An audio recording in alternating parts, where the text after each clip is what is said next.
Barely got seated. Could you run that again, please? No. Hi, I am Paul W. Smith. It is an honor and a pleasure to be with you guys, all of you folks that have made your name and are making your name in business, and with these guys who have made their name and are making their names in college athletics. And if you don't think that's difficult now more than ever, more difficult, just ask Tom Izzo. Don't answer that yet. I haven't asked the question. I do want to say, didn't get a chance, I thought it was very nice of you to take care of your son's tests and do all those for him so he could get that 4.0. Coach, God bless you. I find out things about this man that I like more and more every time. I'm going to ask Alan Haller first, the athletic director. You know, it's been all over the news, all the troubles with the pandemic and the financial resources for all these schools and teams. How are we doing at Michigan State? Oh, well, we're doing well. I mean, it's been a tough couple of years. The pandemic, you know, threw something into many of the athletic department's budgets across the country. But at Michigan State, the good thing about us is we had planned before that, not for the pandemic, but we had planned for financial difficulties before that. And, you know, we'll be okay. We're balancing our budget for this year. We're back afloat. We're going to come out very strong and aggressive as it relates to supporting our teams with resources and support. So at Michigan State, we're fine. We're okay, and we're ready and excited and fired up to move forward. Nice touch. I didn't know it until I read it in the newspaper that when you were looking at the new MSU hockey coach, Adam Nightingale, you asked these guys to meet with him first. You know, Paul W., absolutely, and here's why. Not necessarily for them to rate the coach and let me know who I should hire, but you know, we're building a culture of excellence, and within that culture of excellence, our Spartan family, fit is important. How they fit the next coach, any coach fits in our family, and here's why. In the fall, I went over to men's basketball practice, and Tom is coaching his team. Casey Luban, our head golf coach, comes over with a top recruit. Tom stops practice, brings that recruit right out in practice, introduces them to the team, and you know, those things are important. Who we add is important to our family. They have to fit to what we're building. You know, Mel Tucker in particular, during a very critical time in our gymnastics season this year, very critical point. We're coming up against a lot of the top opponents. Mel goes over there unannounced, fires up the team, spends some time with the team, and you know, from that point on, now I'm not going to give him credit for all of it, but from that point on, we go on and finish second in the conference in gymnastics, and then go on to the NCAA regionals and advance to the regional finals, something that hasn't been done in 30 years in gymnastics. So it's really important. It's really important that we're intentional about who we bring into our family. All the candidates that I interview are good coaches. I'm looking for those other pieces of intangibles that add to our family. And it's working. And Mel, by the way, I'll give you all the credit. Thank you. Yeah. He's the athletic director. He'll also give you all the blame if you don't win. You know, the truth of the matter is there are schools where the football program and the basketball program don't get along so well. I'm not making that up, am I? No. But you guys do get along. And since you've been here the longest, I'd say you've maybe worked the hardest at always getting along with all the other teams, but especially we see it in basketball and football. Well, when you come from a Division II school like I did at Northern Michigan University, up there where there's 11 months of winter and 1 month of poor sledding, it's you know, nobody had any money, so everybody stuck together. And I got here, and you know, one of the first guys, George Perlis, had come in, Doug Weaver, our AD, and there was that thing going on then, you know, Judd and Doug and George and Ron Mason, our hockey coach. They had a real good bond, and I lived with one of the football assistants then, a guy named Bill Rademacher, and So, you know, it was just, I was brought into that. It wasn't something that I developed, but I give everybody credit, including Mel, when he came here. You know, he's over in the Izzo zone. I'm on the bench a lot of his games. I've been in the locker room with a big-time recruit for the Michigan State game. He lets me in there. There's just some things we do, and I think he would agree, and he's been a lot of places. We have something unique, and I think that's what Alan wants to capture, keep, and build on, and that's everybody does get along. There's not a lot of jealousies, and that's pretty special. And Mel is the 5th head football coach since you've been there. The 5th. I know, but he's going to outlast me now, okay? He's going to stay here for 28 years. How many years? You got to go 28, 28, brother. okay. Maybe 29 or 30, Okay. depends. Yes, Mel, I'm just wondering, did you know Tom would, in his heart, rather be a football coach? I would. Oh yeah, absolutely. You knew that? He wanted to interview for my defensive coordinator position when I got here. He told me about it. He was visibly upset that I didn't consider him for that role. He didn't even give you a fighting man's chance, to be honest with you. Well, he's a smart man. Mel, I know it was important to you to build the relationship as well. Now, I know Tom makes it easy, but it was important to you. Yeah, I mean, I can't be successful at Michigan State if Tom Izzo's not on my team. I mean, That's a good point. yeah, just I mean, Coach Izzo, he's the guy. I mean, he's been around. He knows everything about the university. But it's about being a good teammate. Yeah, that's really what it's all about. I mean, being a great teammate. And if you're on a team, you have to get to know your teammates, and you have to pull for each other. You have to support each other. I learned a lot from Coach Izzo and all the rest of the coaches. And so, I mean, I think it's just a natural thing. I know it's not normal with some of the other schools, but it's always been like that here at Michigan. And it pays off. It really is the smarter way to go. And Alan, you've said it. You say it again, everyone on the same page. Yeah, one thing I'll add also in terms of facility use, which is different at Michigan State than other places, is, for instance, our football complex. Mel allows all of our sports, not allows, I mean, it's not his facility, but he sets up his schedule in a way where all of our teams are allowed to use that facility. They work out in the weight room. They use the indoor facility. Our softball teams, soccer teams use our indoor complex. And then, you know, Tom with the Breslin Center, something that's going to be exciting for us for this year, he and Coach Merchant are changing their practice schedules to allow our volleyball team for the first time to be able to play some games there and practice in the Breslin Center, which is a better venue for our volleyball team to practice and play. So that's that kind of family atmosphere that we've creating, and it's important for us to do as we move forward. You know, it just occurs to me as I sit here, maybe someone else has had this thought too. I'm looking at Alan and thinking he has one tough job. Think about it. He's got a legend and a legend in the making, and he has to sometimes go down to their office and say, you know, I'm thinking we have to do this way.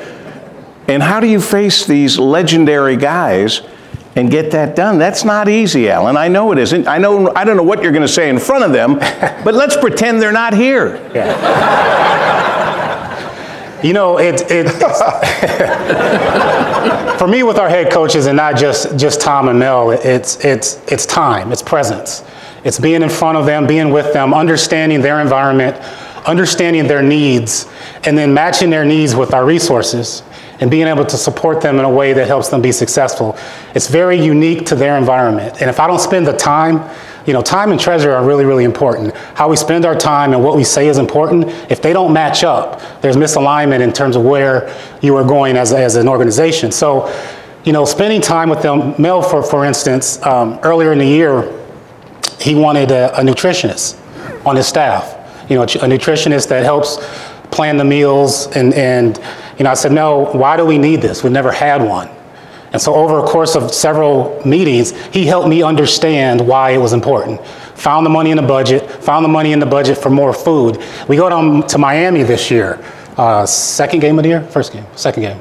It was second. Second game of the year. And we outplayed them all the way into the fourth quarter. We were the stronger team in the fourth quarter. And a lot of that is due to our team nutritionist, Amber, and the food program that she put together. And so being with them, spending time with them, and helping me understand what they need to be successful is how, and it's different.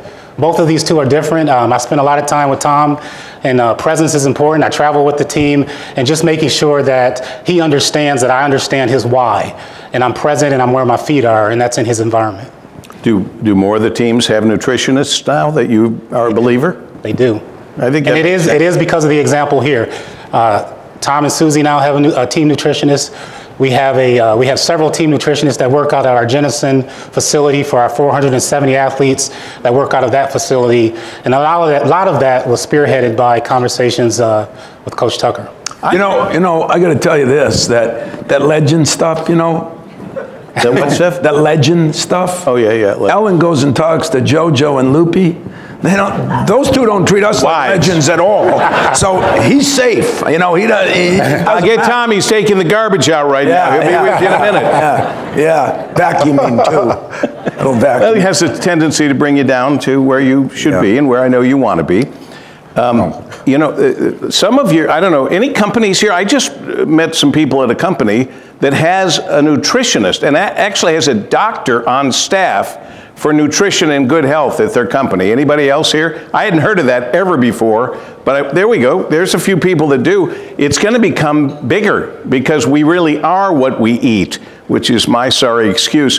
But the fact is, it is something that can help us all. There's no question. I hear expressions from my 19-year-old daughter who says, "Oh yeah, get that one. That's the cleaner one." I go, what? This other food over here on this shelf is dirty?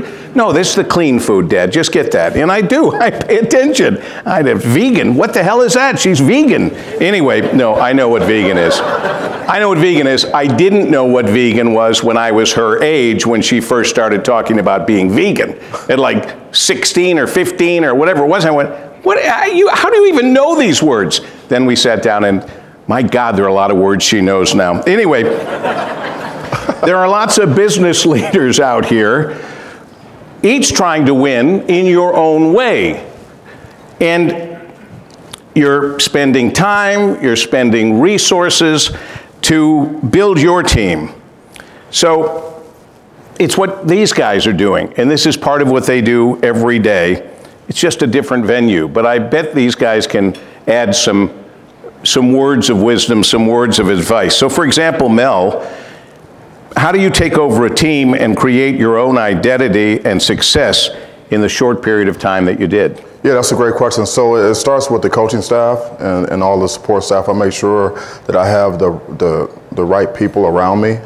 I never want to be the smartest guy in the room, so I try to get coaches with more experience, different experiences, support staff, that take pride in what they do and want to win. And then it's all about establishing a culture that's a winning culture. I mean, like a championship culture. From like everything we do, how we live and behave every single day, we hammer that with our players and with the staff relentlessly. Attention to detail, accountability, discipline, teamwork, all those things we preach. And we live it every day, and that's the foundation for being able to do whatever you need to do on the field. And for you, Tom, how do you maintain such success year after year after year? Well, I think that's the goal. It's not to be. You're not going to win it every year, but are you knocking on the door? And consistency, I think, is what we all look for. I think Alan looks for that, and all his coaches. I think Mel looks for that in his team, and I do. I think the number one thing, and Alan brought it up earlier, is the time. None of us have time. We don't want to spend time. I'll bet you 100 people ask me the minute the season's over, what do you do all summer? Go golfing?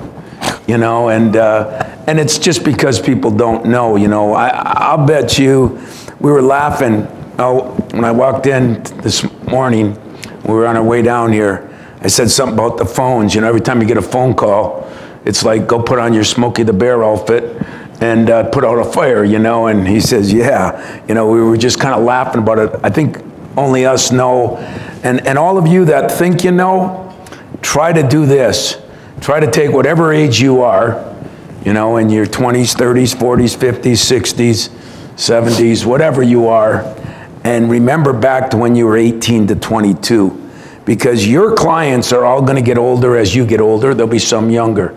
Ours are always 17 to 22, which means, and I don't know why you're laughing, because you were all there now, but you all want to make different rules for us now. You know, don't let that kid do this, don't let that kid do that. I remember a president once saying to me, how could a kid do that? I said, did you ever go to college? And that's kind of the way it is, right, Mel? Yeah. Does anyone want to take my phone? I don't. You got 85, I got 13. Yeah, you know, and I've consistently talked about this, and I'm not going to dwell on it, but it always has bothered me that you coaches are somehow held responsible for kids' activities during the summer when they're not even at school, when they're not even with you. I've told you before, that just drives me crazy. But let me ask Alan, how you can support, it's like asking somebody who their favorite kid is. You can't say, even though I know my brother was my parents' favorite kid. I'm the favorite. What's that? I'm the favorite. Okay, so how do you support all your teams when you realize each of them have their own unique set of needs? And let's face it, when you look at the football team and the basketball team, that's where much or most of your budget is coming from. Yet you have to go down to the water polo place and talk to those guys, make sure the horses are well taken care of, and do we have make sure polo? the horses are well. No, not yet. Water polo, horses in the pool. You've never been, nobody's ever made you a sports guy, so just stick with the other programs. All right, so anyway, I'm glad I gave up my day for this. Anyway, how do you do that? Well, you know, I think for me, it goes back to the foundation of why we exist on our campus. What is the purpose of Spartan Athletics? Add value to the MSU community, that value proposition. You know, I was out at an event in California a couple weeks ago, and many of the people at that event aren't able to come to our events on campus. And there was a lady that came up to me and she said, you know what? It feels so good to be a Spartan. I'm so proud of you all. And that's the feeling that I'm trying to get all of our Spartan alumni and donors and supporters and students and student athletes, is when you have that feeling. And some of it's wins, some of it's championship moments, but some of it is just how you go about doing your business every single day. And so for me, 770 student athletes, I have that experience of being a track and field student athlete, so busing 10 hours to Iowa for a track meet, and then, you know, charter jets to Iowa, where you drive right on the tarmac, you get on the plane. And as the athletic director for our student athletes, I want all of them to have the opportunity to be successful. Different resources, obviously, but the ability to maximize their time. You only got 4 or 5 years, and it's my responsibility to make sure those 4 or 5 years are some of the best years of their lives. And so how do I create an environment where they can maximize their potential and go after their dreams? And so spending time in their environments, understanding their needs, understanding the competitive nature of what we're doing. I was at meetings in Chicago with other Big Ten athletic directors earlier this week, sitting at a table, and the competitive piece of me comes out. I'm looking across the table as I'm going after these people, okay? In academics, on the field, in the track, on the court, and in the community, okay? We're in a competitive environment. So, you know, figuring out the things that are important for their success. He's very good. Very good. Isn't he? You both happy with him? Because we can get rid of him. That's why he's our boss. Yeah, oh, okay. You know, how do you like this headline? Saban Fisher acting like children. Oh boy. Here we go. Now, I'm not going to make you answer that, but boy, it looks like Izzo has a lot to say on this. No, he really doesn't. You know, I want to say one thing on that. You know, I think Mel and I, we look at this thing really in the same way. We all want to get the best players. And there's no question when you get a kid like Kenneth Walker, you know, if Magic Johnson wants to go in the transfer portal, I'm taking him. Okay? Yeah. But it is a unique, it went from 0 to 100 overnight. And a bunch of the rules changed so quickly. And Mel brought it up earlier in a group we were with. You know, you talk about how many kids don't get scholarships. What are we doing to the high school kids now because everybody's living in the transfer portal? I just look at it as is it going to be damaging to the kids, some of these things that we're doing? And that's, we're doing a phenomenal job. Our alums are put together some things. Alan, they're working on some things. I know Mel works on it morning, noon, and night to give us the best chance to be successful. And we will adjust. Nick, I happened to talk to him later that day. I said, what the hell's wrong with you? No, I really didn't. But Nick... oh, yes, you did. Yes, I did. But, I think it's one of those things that it's hard to explain to anybody because nobody really understands everything. We talk a lot about unintended consequences. And even we don't know all the unintended consequences. But we're all good with change as long as there's accountability with change. But name, I don't know anything about anything as we've already established, or you have for me, thank you. But name, image, and likeness can lead to no good, period. I feel comfortable in saying that. Getting money involved in college sports, the sports that many of us loved because there wasn't money involved. We know that there's the scholarships and the food and the books and tutors and all that. I understand that. That's how we've been operating forever in college sports.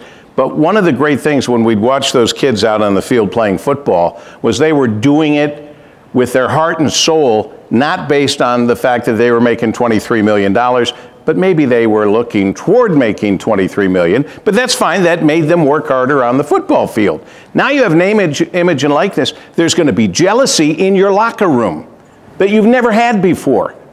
People, I'm telling you, when the quarterback's getting everything and he's on every billboard in their small town, the other guys may not block for him the way they used to. That was a football question. He said the quarterback, right? That's a football question. I said block, yeah. Your ass is in trouble now, so go ahead. He knows more about sports than you give him credit for. But that headline you talked about Nick Saban, that's gonna be a headline. What's wrong with you? Coach Izzo says, what's wrong with you? Okay, wait to see that tomorrow.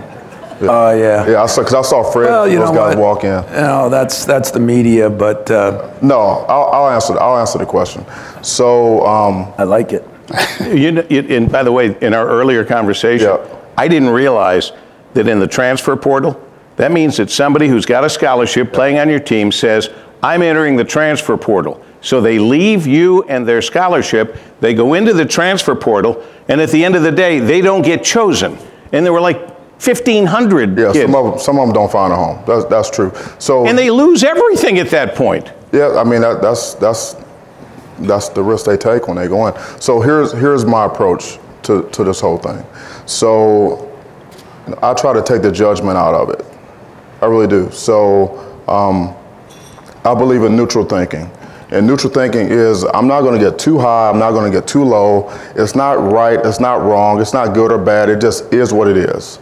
Because in my profession, in my business, it's a binary proposition. You either get a 1 or you get a 0. You get a W or you get an L. So based upon so when you think neutrally, you say, okay, what are the facts? What is the truth? If we can get to the truth, we can get to the facts. We evaluate those, and based upon what we do know to be true and factual, then that tells me what I need to do next.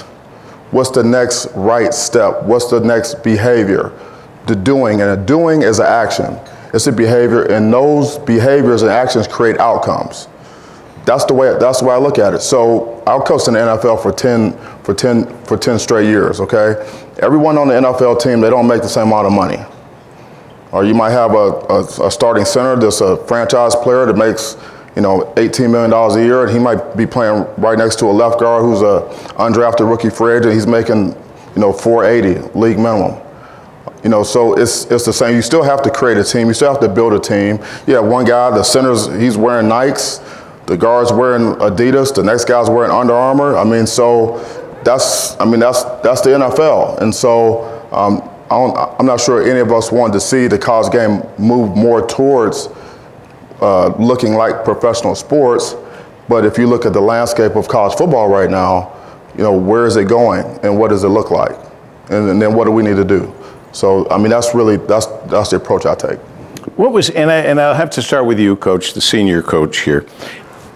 What's different and what's the same coaching today than, say, 15, 20 years ago? Still Wow. the same goals. Yeah, you know, the goals are the same. You know, Magic always said to me when I looked at a couple NBA jobs, you know, I said, could I coach in the league? He said, and I bet you Mel could attest to this, the great players want to be coached, they want to be held accountable, they want to win championships, they want to do this, that, and everything else. Would you agree with that? I would agree, 100%. You know, the problem is, you know, what I look at right now that worries me is we have, you know, we give them a scholarship, but kids can move so fast. You know, in the NFL or in the NBA, you have a 3 or 4 or 5 year contracts. There's ceiling caps on what they can make. You know, right now this thing moves so fast, there's no guardrails in there. I'm all for kids getting more. I mean, I really am. I mean, it's nice that they get something. I definitely believe in that, but I think so much freedom is going to cause people to make bad decisions. And that's what I worry about. Are they going to pick a school because of the money instead of where they want to go to school? Are they going to leave because they're not starting today when I've had Draymond Green and Xavier Tillman and Denzel Valentine and just to name a few, Bryn Forbes, who, you know, stuck through the process. Football's a little easier because they have to stay 3 years. So there is a process to football. There's not a lot of process to basketball. And I say that I get worried that we're bringing in, you know, we brought in agents into the high school now and into the college. And that, I think that muddies the water a little. I know this will sound stupid, but the media that are here hear my words.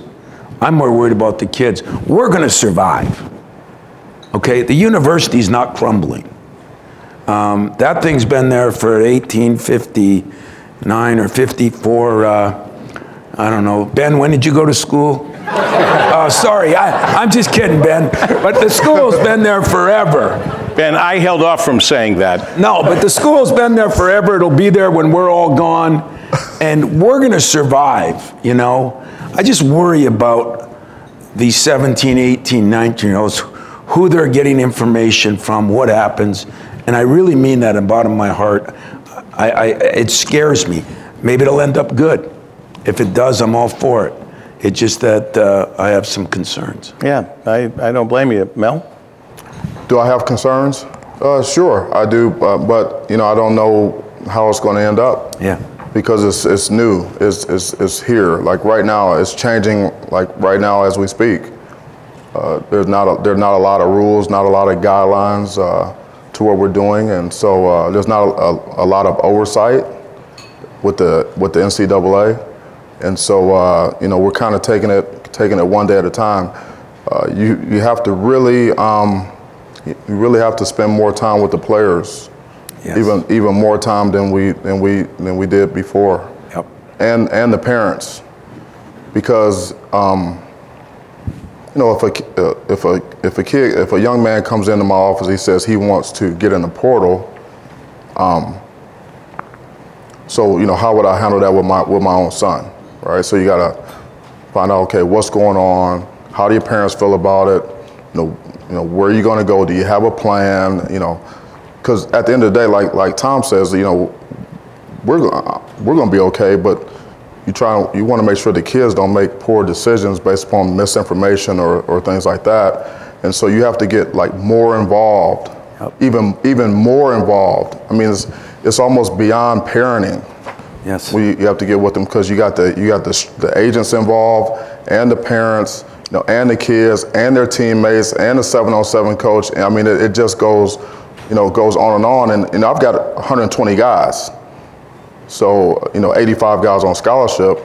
And so the focus has to be on, like I tell the players, I mean, football is what you do. It's not who you are. I see you as a person. So any one of these interactions that we have with them, we have to keep that in mind, that this is a young man. He's very young.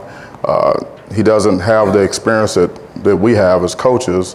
And he's trying to make, you know, big time decisions that's going to impact his life. He's, you know, we're talking about couple $1,000s here or there.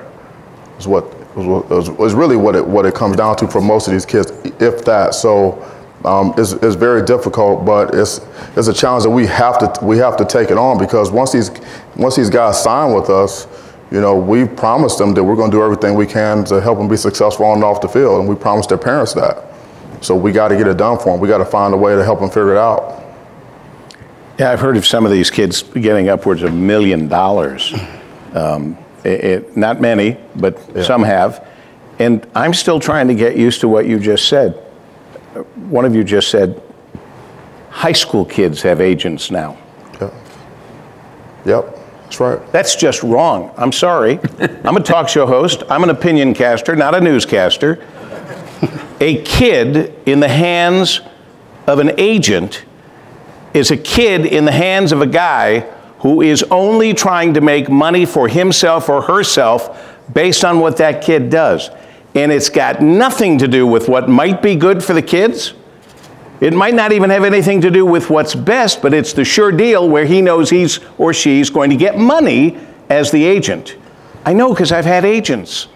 And I'm telling you, I wasn't in high school and my head was spinning. These are kids in high school. Yeah. It's just not good. I'm sorry. That's why it's important, we talk about all the time, for the voices inside of our building, the voices inside of our football complex have to be louder than the voices outside. They have to listen to us. We have to get them to the You're the voice where they listen to us. Listen to. Yeah, and so how do you do that? It's trust. It takes, like Coach said, it takes a lot of time invested in these guys. I'm not talking about team meetings. I'm talking about these are one-on-one interactions day in and day out, you know, on campus, off campus, because you want to get them to a point where they're trying to make a decision. They have an idea. They're being told something. They need to bring it to you.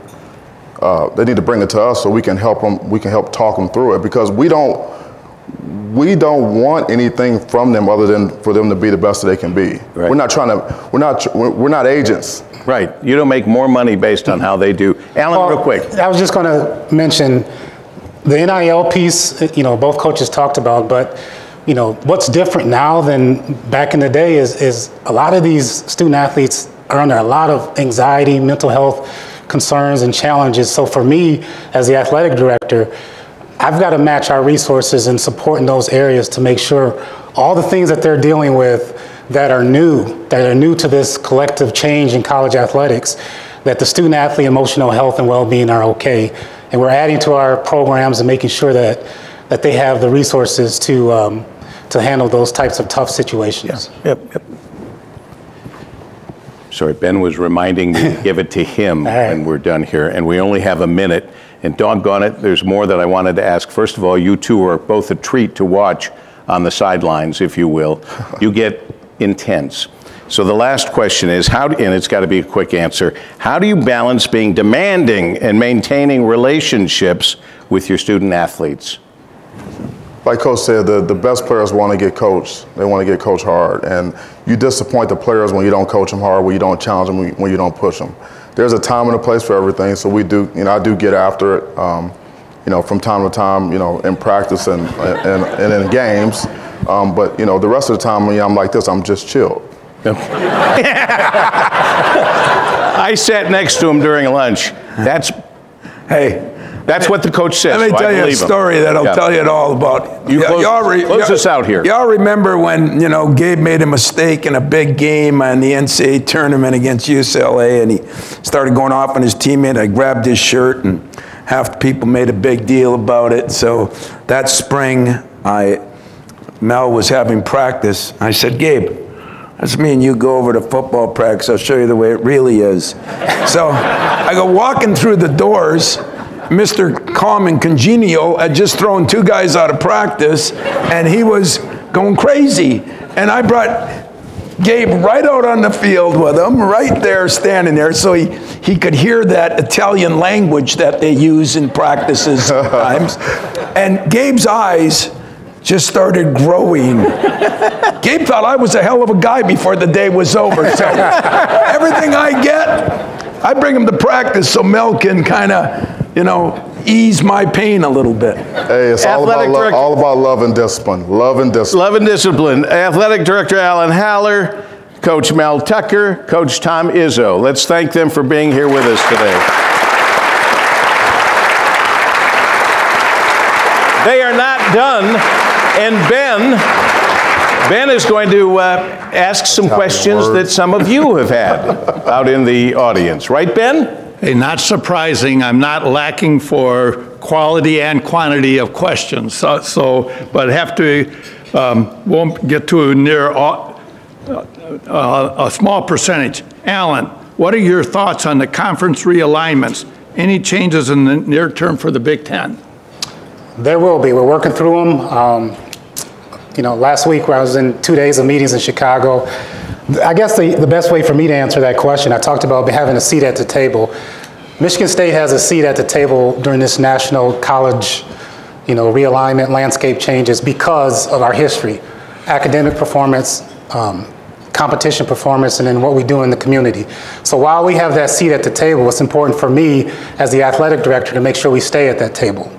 Because what you see next year at this time will be much different than what we're doing right now. And so I'm focused on making sure Michigan State's name is still at the table. We stay at the table with all these changes, but there will be changes, quite a bit of them. Mel, what is one change you'd like to see made across college football? One change, I would like them to try to figure out what holding is. I mean, I don't know. What is holding? Does anybody know what holding is? I mean, like, hey, I'm serious. That's a good answer. I'm dead serious. Like, can anybody tell me what holding is? Hey, that is sincere. Ron Tolbert, who was a head referee for the Super Bowl, worked at Bart Mallow, and I took him up to Lansing. And within 5 minutes, Ron and Mel were talking about what is or isn't holding. So that is on his mind. I'm serious. What is holding? Tom, do you feel it's harder to install the type of toughness that has historically been the backbone of your program in today's 18 and 19, 20-year-olds? Well, I think like Mel said, what we're trying to do is a better job on the front end and picking and choosing guys that, you know, it's easy to see a great player, and it's easy to see a guy who, you know, you think could help your program just as a player. But finding guys that have that work ethic, that have been coached well in high school, you know, it's getting harder to find. There's some damn good high school coaches in our state, but if you get a good high school, if you get a guy from a program you know has been coached, I think it's easier. If you don't, yeah, it's getting harder because even parents don't want to hold their kids accountable like they used to, you know, and it's because I have 2 words, you know, that I try to make sure my guys stay away from: dirtbags and distractions. You know, bad guys, bad people, and distractions. And there are more and more distractions. As we all know, our phones are a big part of it, as we all laugh. But seeing what those phones, and I'm glad Alan brought up the mental health, you know, I never had many problems until the phones came in. And now with these kids, when a kid shows me what somebody says when he misses a shot on the phone, or I bet a field goal or a pass or a fourth down, I mean, you wouldn't treat anybody like that. It's amazing, and you kind of have a better appreciation maybe what an athlete goes through now compared to what you went through, you know, playing for Barry. It's different. Yeah. It's a lot different. I wish they would say those things to our faces as opposed to just posting it on social media. Yeah, be great. Come to the office and say it. come on over to Chestnut and Shaw and tell me what you think. This is the laid back. Yeah. You see what I mean? Alan, what has been the biggest challenge so far being athletic director that you didn't expect? Wouldn't come to your face. You know, I talked about it earlier. For me, I have this vision that I'm gonna stick with. I think it's part of how I got the job, is that making sure all of our student athletes have every opportunity to be successful during their time at Michigan State. And with, you know, the strain on our resources, the strain on our support, the strain on providing that environment has been a challenge, but it's an opportunity as well. And so, you know, that's my biggest challenge, but that's also my biggest opportunity, because, you know, that's why I'm here. I'm not just the men's basketball and football athletic director. I work for all of our student athletes. And we'll continue to do that. and continue to come in every day, roll my sleeves up, and make sure they all have whatever they need to be successful. Tom, please tell me you're going to write a tell-it-all book when you retire. We know you're loaded with stories. Oh, as I look up at Judd, those stories would be a book in itself.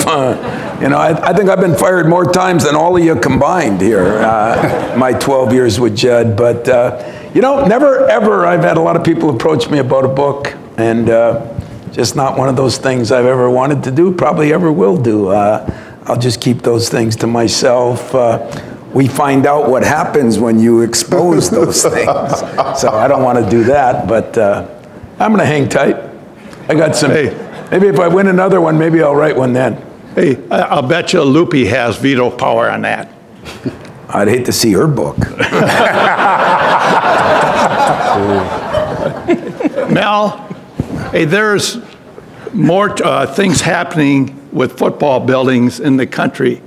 Give an update on what's happening with football buildings in Division I football and Michigan State.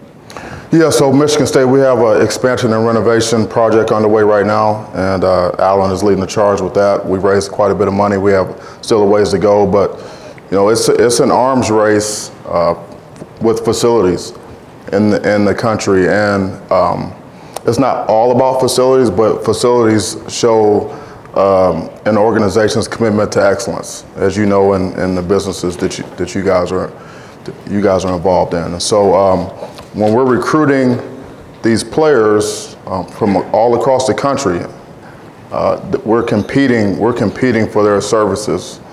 And when you're competing and recruiting, competing is so much about comparison. So they compare what they see in East Lansing to what they see in Columbus or Happy Valley or LA or Tuscaloosa or Athens, Georgia, wherever.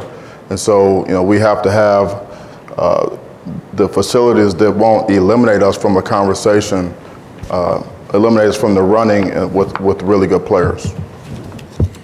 All right, now the fun part, the last lightning round.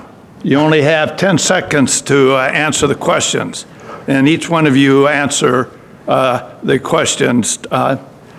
First question, what profession other than the current would you like to try?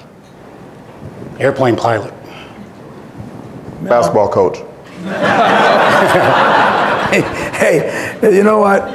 I would like to be a football coach. You know why? Because you can yell at the officials and none of the media sees it. They don't hear you. They don't, yeah, I would like to be a football coach. He wouldn't, because he'd be thrown out of the place. I mean, I kind of keep my own, but yeah, I think I would like to be a football coach. It's been my favorite sport since I was 3.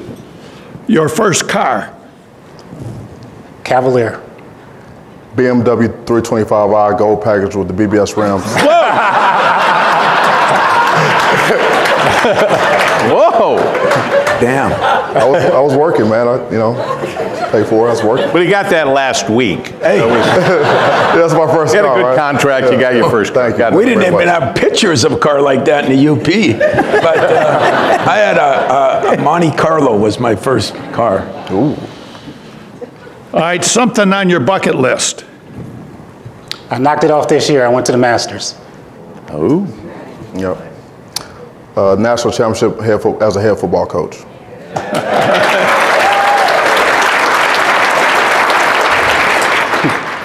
I don't want to copy him, but my goal is to get that second one because it kind of separates you, but it would be the third for Michigan State, which means it'd put us with a group of about 8 other universities. So I want to get into that elite fraternity, and that would be elite. So it's kind of funny, this is the way it works, guys. The administrators want to go golfing. The football and basketball coach want to win championships. They don't just want to go, they do go. Yeah, exactly. All right, favorite team growing up? Dallas Cowboys. My Cleveland Brownies. There's always next year. Green Bay Packers, 93 miles from Iron Mountain, baby. All right, last question. Advice to your 25-year-old self. Ooh.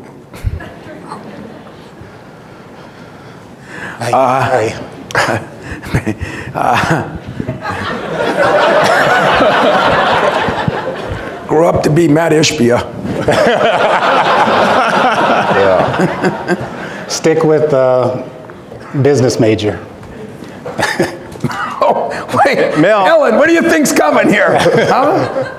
No, I don't know. 25-year-old self, holy smokes. I would say be a little more patient, maybe just a little bit more when I was 25. Hey, I think in wrapping it up, we have a great moderator, but 3 great Michigan State individuals. But I think even more impression, what a great team, but even a higher level, great teammates.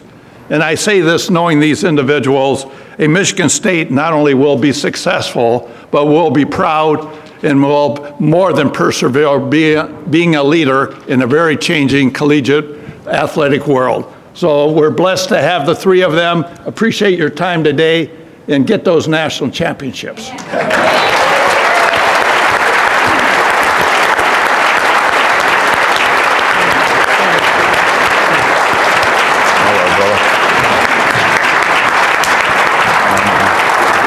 That was great. That was great, man. All right, thank you, man. Good job, man. That was awesome. Thank you. All right, but wait, there's more fun. These gentlemen brought us some very generous autographed items. So pull out your raffle tickets. I'm going to put the pressure on Ben. He's going to pull a raffle ticket. All right, first item is going to be a football autograph by Coach Tucker. If you win it, I'm going to have you come get it from Coach Tucker. Coach, please, yep. All right, ticket number 855415. 855415.